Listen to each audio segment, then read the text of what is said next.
이 시간 살펴볼 말씀은 예배에 관한 말씀입니다. 오늘까지 하면 저희가 3주 연속 예배에 관한 말씀을 살펴보게 되는데요. 첫 번째 시간 생각나세요? 제가 첫 번째 시간에는 성도가 왜 예배를 생명처럼 소중하게 여겨야 되는지 세 가지로 말씀을 드렸죠. 첫 번째는 하나님께서 우리를 구원하신 목적이 예배이기 때문이고, 그리고 두 번째는 하나님께서 예배를 통해서 우리들의 삶을 회복시켜 주시기 때문이고, 그리고 세 번째는 하나님께서 귀하게 사용하시기 위해서 지금도 찾고 있는 자가 바로 참된 예배를 드리고 있는 자를 찾고 계시기 때문이다. 이렇게 말씀을 드렸습니다. 그리고 두 번째 시간에는 하나님께서 받으시는 예배의 조건들을 살펴봤죠. 우리가 드리는 예배를 하나님께서 다 받으시지 않습니다.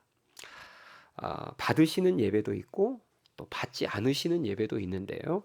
한 가지 분명한 것은 우리가 드리는 예배를 만복의 근원이 되시는 하나님께서 받으시기만 하면 하나님으로부터 반드시 큰 은혜와 복이 임함을 믿으실 수 있기를 바랍니다.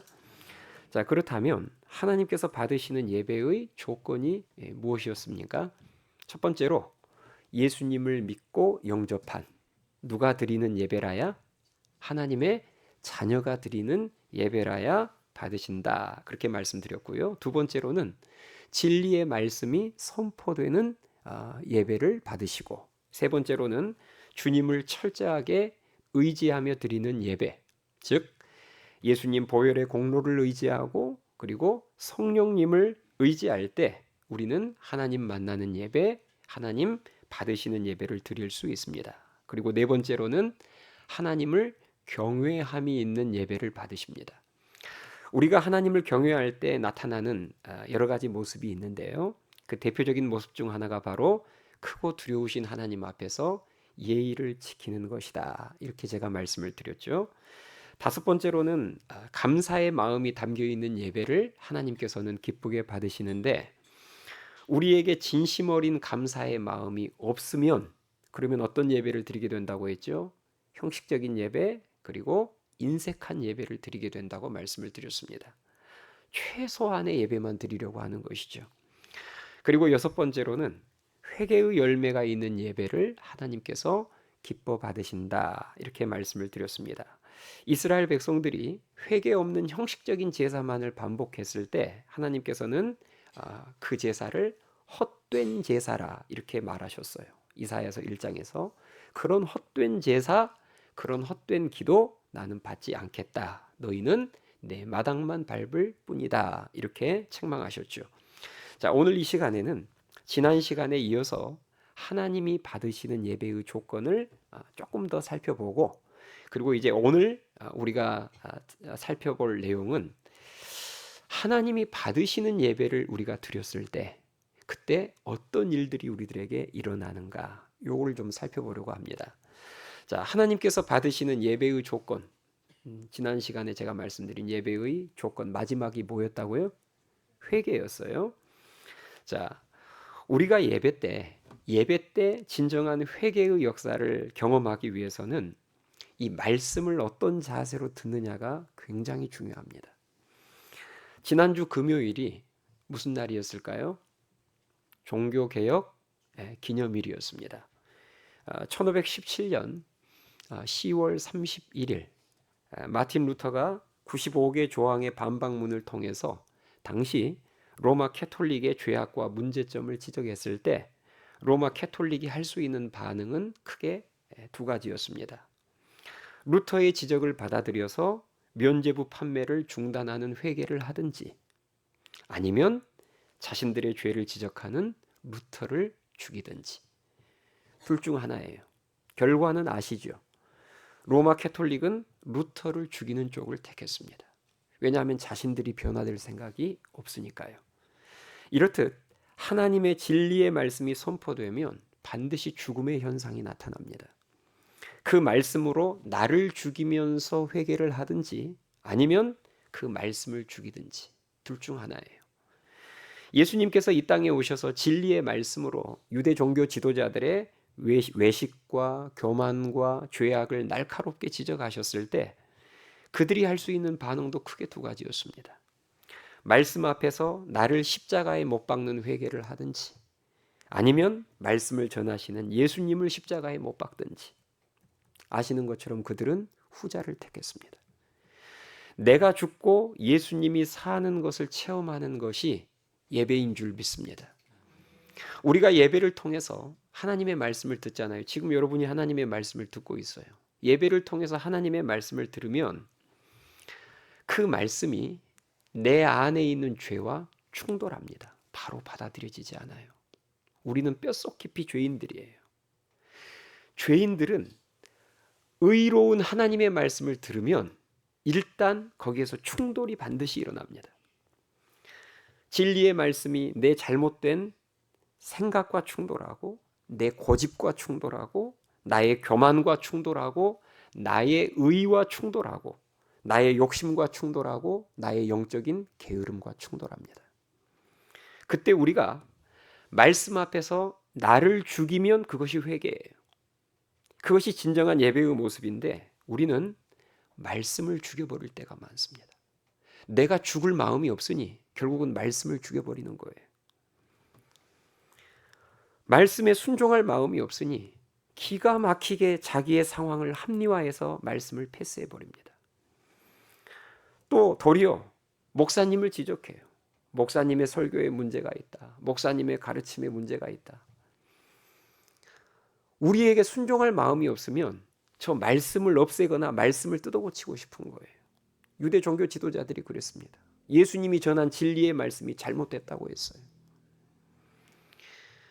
그리고 결국 그래도 목사님이 끈질기게 말씀을 계속해서 나를 찔리게 하는 말씀, 부담스러운 말씀을 전하면 그러면 우리가 어떤 식으로 말씀을 죽여버릴까요?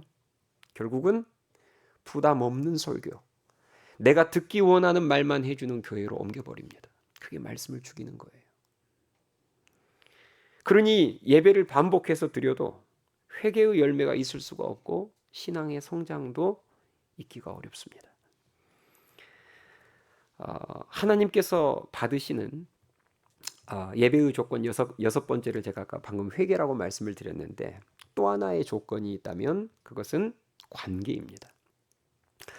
관계가 막혀 있는 자가 드리는 예배를 하나님께서는 받으시기가 어렵습니다. 그러니까 반대로 하자면 관계가 막혀 있지 않는 자가 드리는 예배를 하나님께서는 기쁘게 받으십니다. 자, 이 말이 무슨 말인지 제가 좀 설명을 드릴게요. 마태복음 5장 23절에 보면 예수님이 이런 말씀하셨습니다. 자, 화면으로 한번 보겠습니다. 예수님이 하신 말씀인데요. 한번 잘 보세요. 그러므로 예물을 제단에 드리려다가, 자, 예물을 제단에 드리려다가 이것을 오늘날 표현으로 바꾸자면 뭘까요? 예배하러 가려다가, 그 말이에요. 하나님께 예배하러 가려다가 거기서 내 형제에게 원망 들을 만한 일이 있는 것이 생각나거든. 무슨 말인지 아시겠죠? 지금 누군가와 다투거나 갈등으로 인해서 관계가 틀어져 버렸어요. 관계가 막혀 버렸어요. 그런 일이 생각나거든. 24절. 예물을 제단 앞에 두고 먼저 가서 형제와 화목하고 그 후에 와서 예물을 드리라. 자, 지금 누군가 관계가 틀어져서 관계가 막혔을 때 예배를 먼저 드리라고 해요? 관계를 먼저, 막힌 관계를 뚫고 와서 예배를 드리라고 해요? 예, 후자죠. 먼저 가서 형제와 화목하고 그리고 나서 와서 예배를 드리라는 거예요. 왜죠? 수평적인, 사람과의 수평적인 관계가 막혀 있으면 하나님과의 수직적인 관계도 막힐 수밖에 없기 때문입니다. 사람들과의 관계는 엉망으로 다 해가지고 관계가 다 막혀 있는데 나와서 여러분들이 예배만 드린다고 해서 하나님이 그런 예배를 받으실 수 없습니다.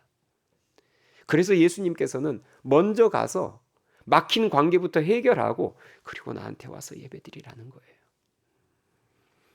베드로전서 3장 7절도 한번 보겠습니다. 베드로전서 3장 7절 우리 한번 같이 읽어볼까요? 시작. 남편들아 이와 같이 지식을 따라 너희 아내와 동거하고 그를 더 연약한 그릇이요 또 생명의 은혜를 함께 이어받을 자로 알아 귀히 여기라. 이는 너희 기도가 막히지 아니하게 하려 함이라. 아멘. 자, 말씀 그대로 띄워놓으세요. 잠깐만. 지금 부부 사이의 관계에 관련된 말씀을 하다가 이 말씀이 지금 나왔어요. 자, 남편들아, 중간에 복잡한 내용이 있는데 한마디로 말하자면 아내를 귀하게 여기라는 거예요. 아내를 귀하게 여기면서 그 아내와의 관계를 잘 맺고 가꾸라는 거예요. 근데 그 이유가 나와요. 끝부분에 이는 이유가 나오죠. 너희 기도가 막히지 아니하게 하려 함이라 이렇게 나와 있습니다. 자, 우리가 말씀 내려주세요. 이 말씀을 통해서 알 수 있는 것은 예배도 하나님께서 다 받지 않으시고 예배라고 다 받으시는 것은 아니고, 그러니까 막히는 예배가 있는 것처럼 기도도 받으시는 기도가 있고 막히는 기도가 있구나라는 사실을 알 수 있습니다. 그런데 방금도 나오잖아요. 부부의 관계가 막혀버리잖아요. 사이가 예를 들어서 다투서 틀어져 버리면 그러면 기도도 막히고 예배도 막히는 것입니다. 그래서 하나님께서는 성경을 보면 관계의 중요함에 관한 말씀을 많이 하셨어요. 그 중에서 두 가지만 살펴보겠습니다. 로마서 12장 17절을 보겠습니다. 앞에 화면 보세요. 로마서 12장 17절 18절 우리 한 목소리로 같이 읽겠습니다. 시작. 아무에게도 악을 악으로 갚지 말고 모든 사람 앞에서 선한 일을 도모하라. 할 수 있거든 너희로서는 모든 사람과 더불어 화목하라. 아멘. 자, 이 끝부분 18절 끝부분 너희는 모든 사람과 더불어 화목해야 된다. 왜일까요? 우리의 예배와 기도가 막히지 않으려면 그래야 됩니다. 그 여러 가지 이유 중에 대표적인 이유가 바로 하나님과의 관계가 막히지 않으려면, 하나님과의 수직적인 관계가 막히지 않으려면 사람들과의 수평적인 관계가 막혀서는 안 됩니다. 이걸 아는 사람들이 관계를 중요하게 여겨요. 자, 그 다음 말씀 하나 더 볼까요? 히브리서 12장 14절 함께 같이 읽겠습니다. 히브리서 12장 14절 시작. 모든 사람과 더불어 화평함과 거룩함을 따르라. 이것이 없이는 아무도 주를 보지 못하리라. 아멘. 자, 이 말씀 그대로 한번 띄워놓으세요. 모든 사람과 더불어 또 화평함을 따르래요. 화목하라는 거예요. 왜요? 그것 없이는 아무도 주를 보지 못하리라. 하나님 제대로 만날 수 없다는 거예요. 내려주세요. 이렇게 저희가 이제 여름에 3박 4일 청장년 수련회 가잖아요. 수련회 가면 성도들이 참 큰 은혜를 받고 하나님의 충만한 임재를 많이 경험하는데요. 그 대표적인 이유 중 하나가 뭐냐면 이런 겁니다. 용서와 화해가 있기 때문입니다. 수련회를 가보신 분은 이 말이 무슨 말인지 알 거예요. 제가 이렇게 수련회를 보통 한 10번의 예배를 인도하는데 예배를 인도하다 보면 신기한 예배를 인도하면서 이제 중간에 기도를 하면 신기한 현상이 제 눈앞에 보입니다. 제가 기도를 인도하면서 이렇게 제가 성도들을 보니까요. 성도들이 막 기도하다가 어디를 막 가요. 그럼 중간에 화장실을 가려고 하나 화장실을 가는 게 아니라 중간에 배우자를 찾아가고 가족들을 찾아가고 그리고 관계가 틀어졌던 교우를 찾아갑니다. 성령님이 그렇게 감동을 주시는 거죠. 그러니까 기도하다가 눈이 벌개진 채로 그 누군가를 찾아가요. 찾아가서 말도 필요 없습니다. 말해도 들리지도 않아요. 시끄러워서 지금 통성기도 하고 막 찬양하고 하는 그 시간에 눈 벌개져 가지고 서로 아는 거죠. 왜 찾아왔는지. 그래서 둘이 그냥 손만 딱 잡잖아요. 그러면 그때 이제 막 오열을 하고 눈물이 쏟아지기 시작하는 거예요. 그때 용서와 화해가 있습니다.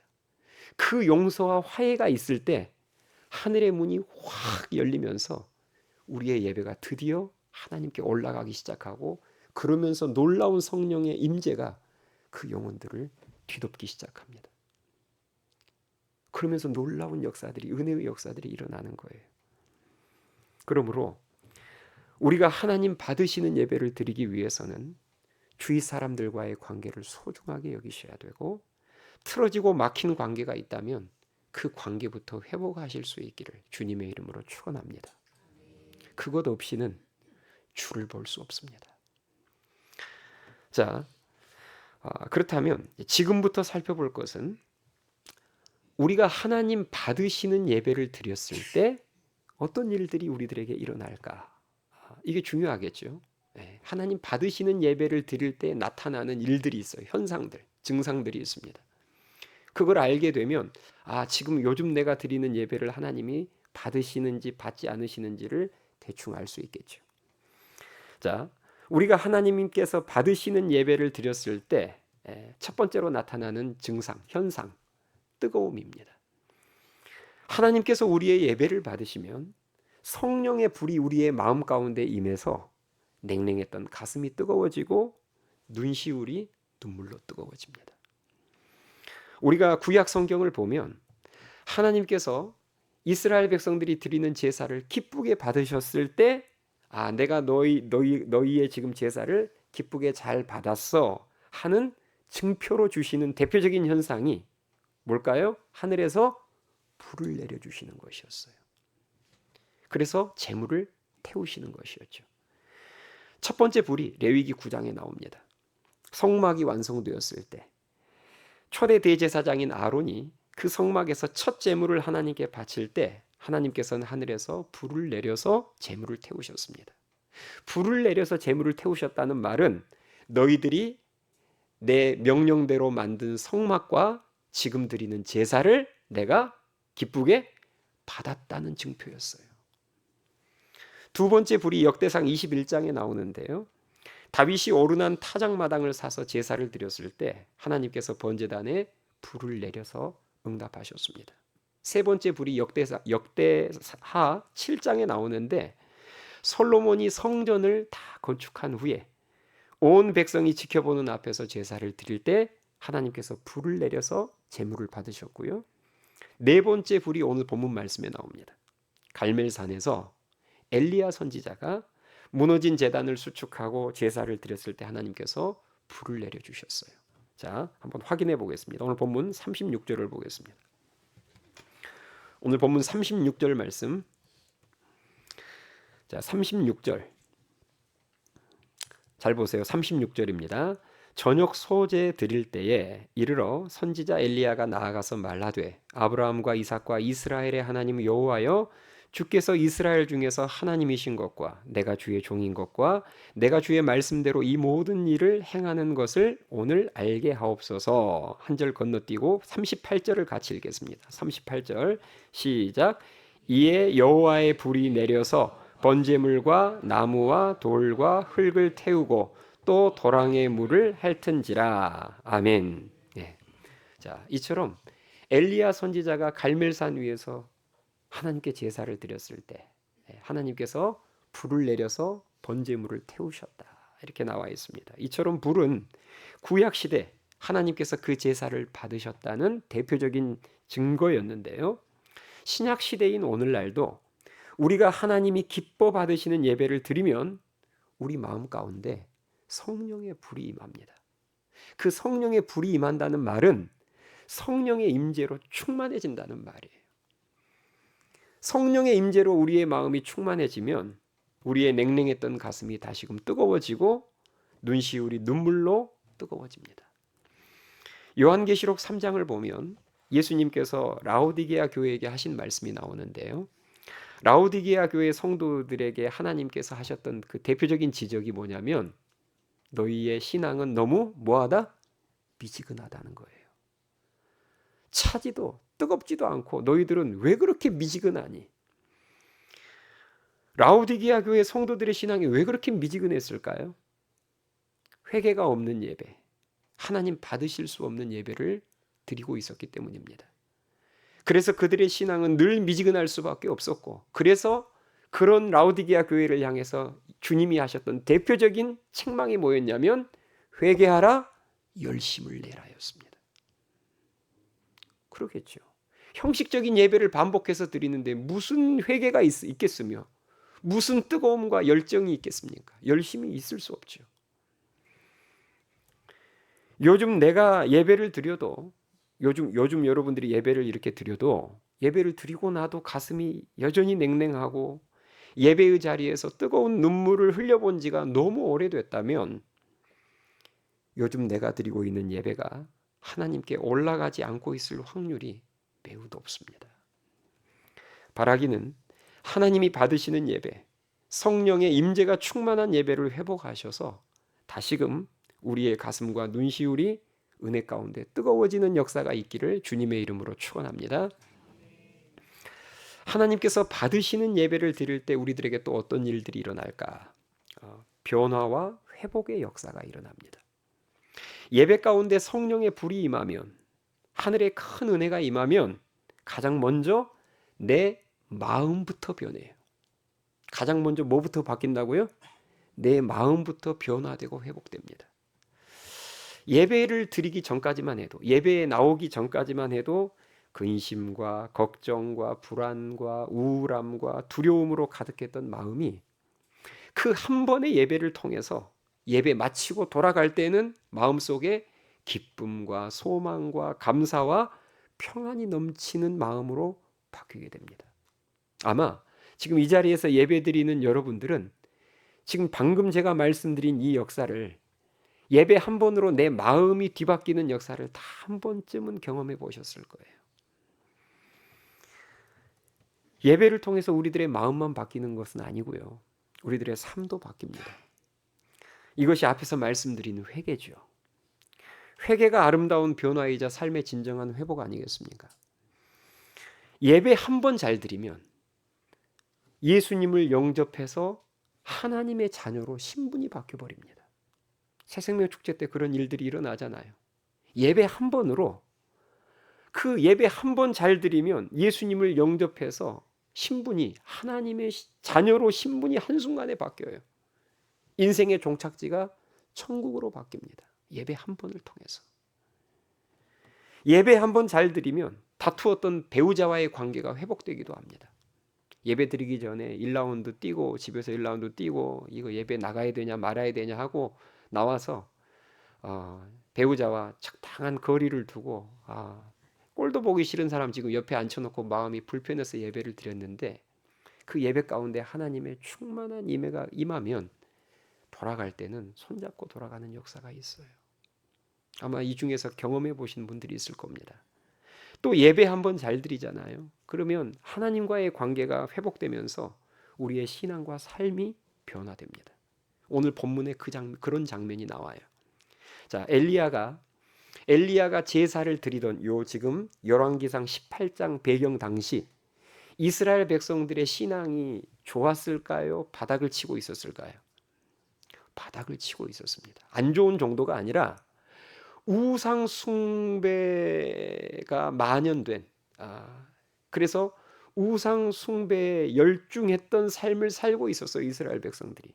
그래서 3년 6개월 동안 비가 내리지 않는 하나님의 징계를 받고 있는 상황입니다. 그러니까 이스라엘 백성들의 신앙은 그야말로 바닥을 치고 있었던 신앙이었어요. 그런데 그런 상황 속에서 참된 예배자가 나타납니다. 그 사람이 엘리야 선지자예요.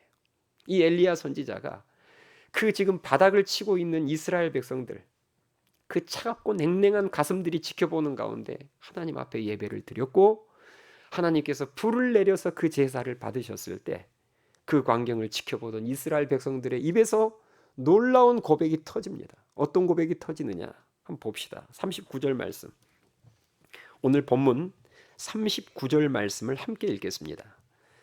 시작. 모든 백성이 보고 엎드려 말하되 여호와 그는 하나님이시로다, 여호와 그는 하나님이시로다 하니. 아멘.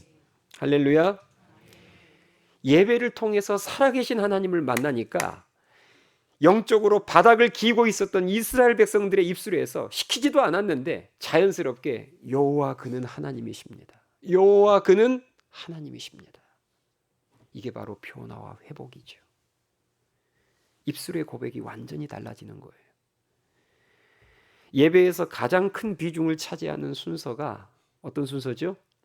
지금 이 시간입니다. 하나님의 말씀이 선포되는 설교 시간이에요. 우리가 보통 예배를 한 70분 정도 드리거든요. 1시간 10분 정도. 근데 그 중에서 절반이 설교 시간입니다. 30분에서 40분 정도를 설교 시간으로 할애하고 있어요. 그러면 여러분 생각해 보세요. 하나님의 말씀이 5분 선포되는 것도 아니고 3, 40분 동안이나 하나님의 말씀이 선포가 되는데 그 말씀으로 내 자신을 죽이는 진정한 예배를 드린다면 어찌 그 예배를 드리고 나서 삶의 변화가 조금이라도 없겠습니까? 하나님의 말씀을 3, 40분이나 듣는데 그런 예배를 드려도 내 삶이 조금이라도 변하지 않는다는 게 도리어 이상한 거 아니겠습니까? 태초에 땅이 혼돈과 공허와 흑암 가운데 있었을 때 하나님께서 그 혼돈과 공허와 흑암 가운데 말씀을 선포하시죠. 이르시되 빛이 있으라. 이르시되 물 가운데 궁창이 있어 물과 물로 나뉘라. 하나님이 말씀을 선포하세요. 이 말씀을 선포하실 때마다 세상은 아름답게 변화되었습니다.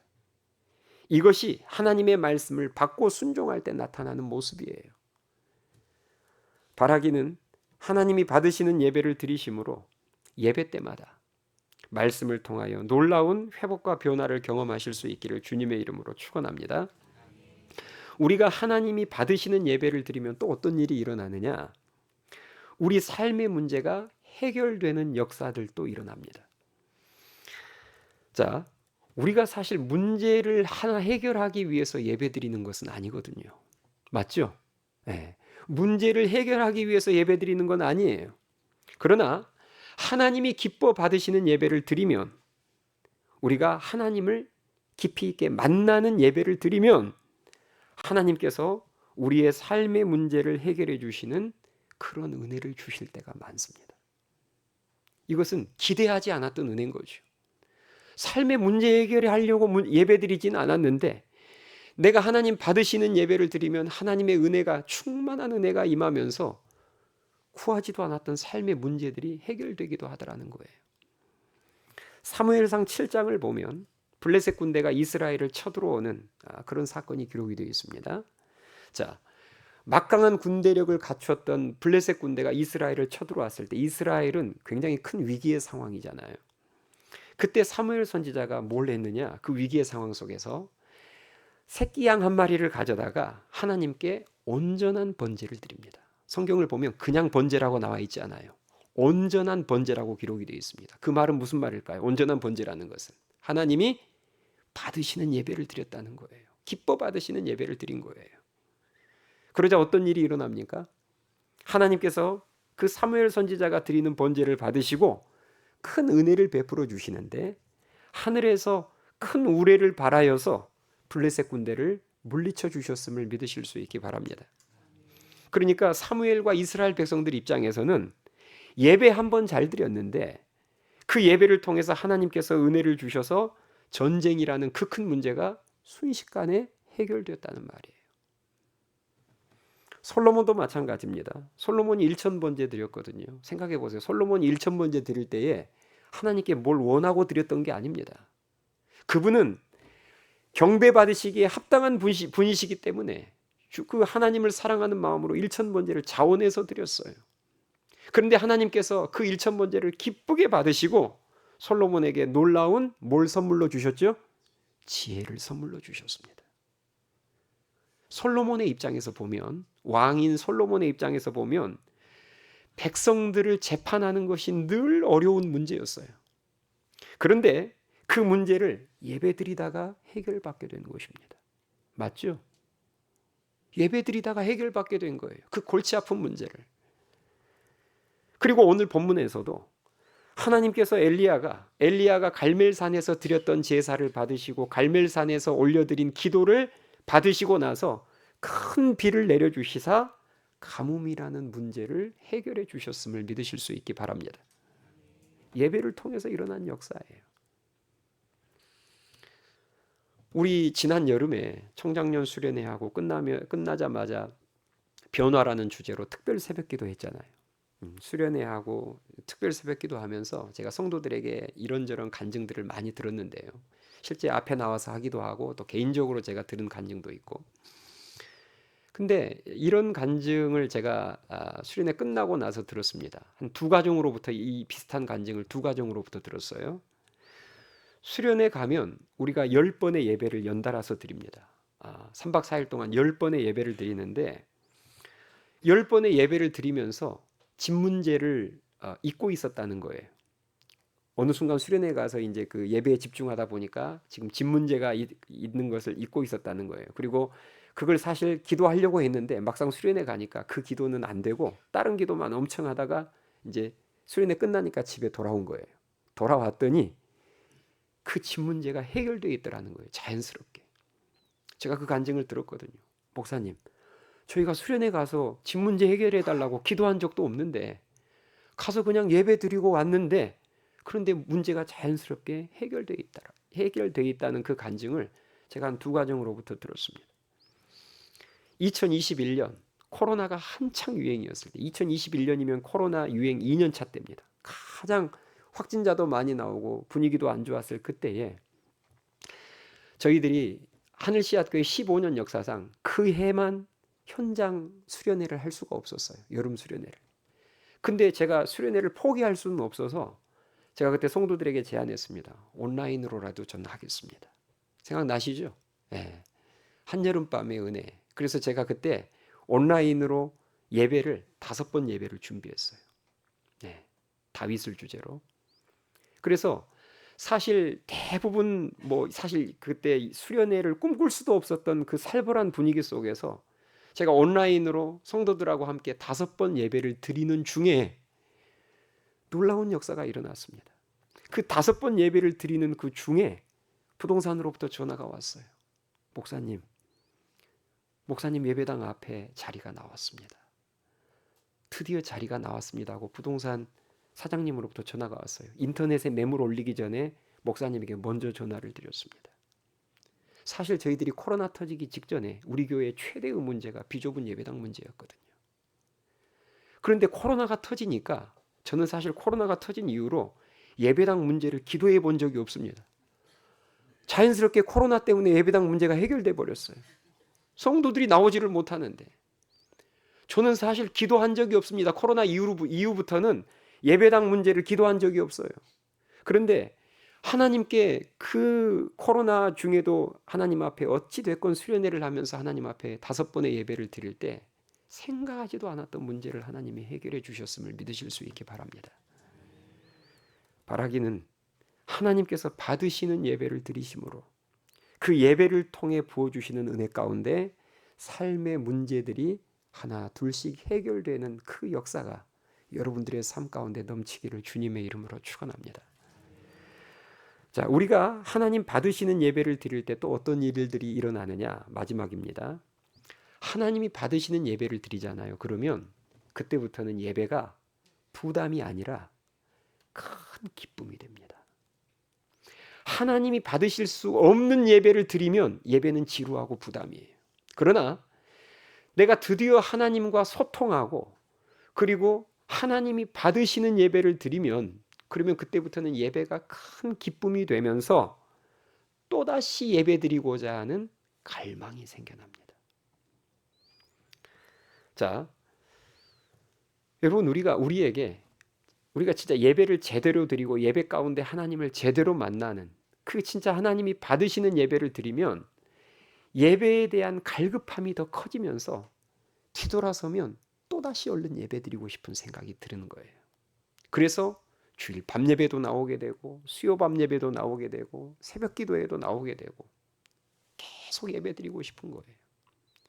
그게 하나님이 받으시는 예배를 드렸을 때 나타나는 또 하나의 증상이자 증표입니다. 저는 사실 드라마를 거의 안 봅니다. 제가 마지막으로 제가 정주행해서 그 정주행이라는 표현을 쓰죠. 처음부터 끝까지 한 회도 안 빠지고 다 봤던 드라마가 아마 5손가락 안에 꼽을 거예요. 대장금, 제빵왕 김탁구,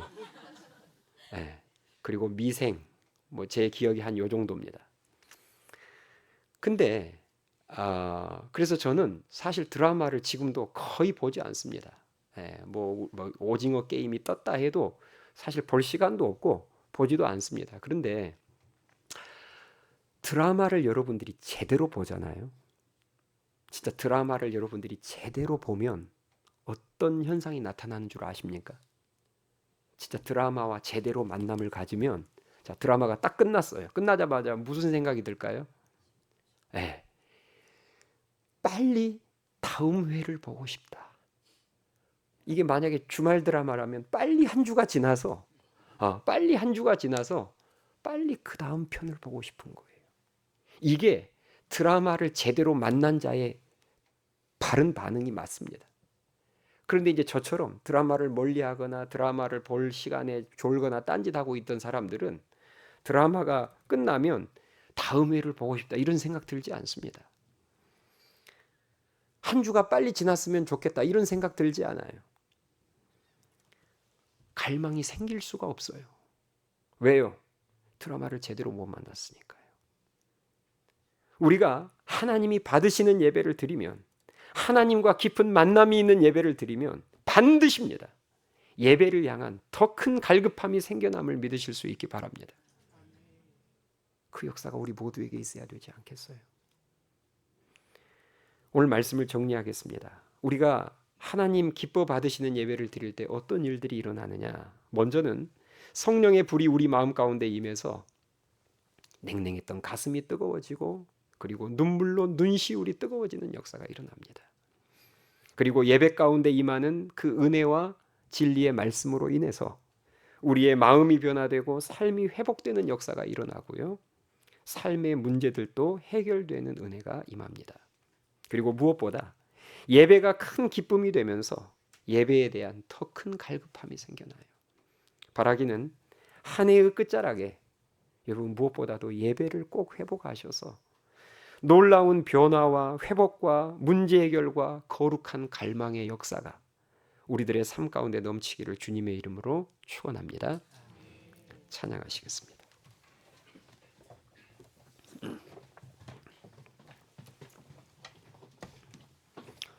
우리 오늘 주신 말씀을 생각하면서 하늘의 문을 여소서 우리 다 같이 찬양하시겠습니다.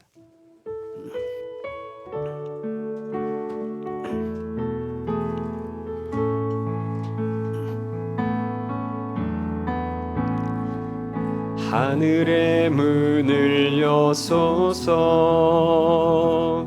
이곳을 주목하소서 주를 향한 노래가 꺼지지 않으니 하늘을 열고 보소서 이곳에 임재하소서 주님을 기다립니다. 기도의 향기가 하늘에 닿으니 주여 임재하여 주소서 이곳에 오셔서 이곳에 앉으소서 이곳에서 드리는 예배를 받으소서 주님의 주님의 이름만이 오직 주의 이름만 이곳에 있습니다. 우리 처음부터 다시 한번 고백합니다. 하늘의 문을 여소서 이곳을 주목하소서 주를 향한 노래가 꺼지지 하늘을 열고 보소서 하늘을 열고 보소서 이곳에 임재하소서 이곳에 임재 이 시간 주님을 기다립니다. 주님을 기다립니다. 기도의 향기가 하늘에 다 주여 임재하여 주소서 주여 임재하여 주소서 이곳에 오셔서 이곳에 앉으소서. 이곳에서 드리는 예배를 받으소서. 주님의 이름이 주님의 이름만이 오직 주의 이름만 이곳에 오셔서 이곳에 오셔서 이곳에 앉으소서. 이곳에서 드리는 예배를 받으소서. 예배를 받으소서. 주님의 이름이 주님의 이름만이 오직 주의 이름. 우리 마음을 실어 마지막으로 고백합니다. 이곳에 오셔서 이곳에 앉으소서. 이곳에서 드리는 예배를 받으소서. 주님의 이름이 주님의 이름만이 오직 주의 이름만 이곳에 있습니다. 여러분 이 시간 기도합시다.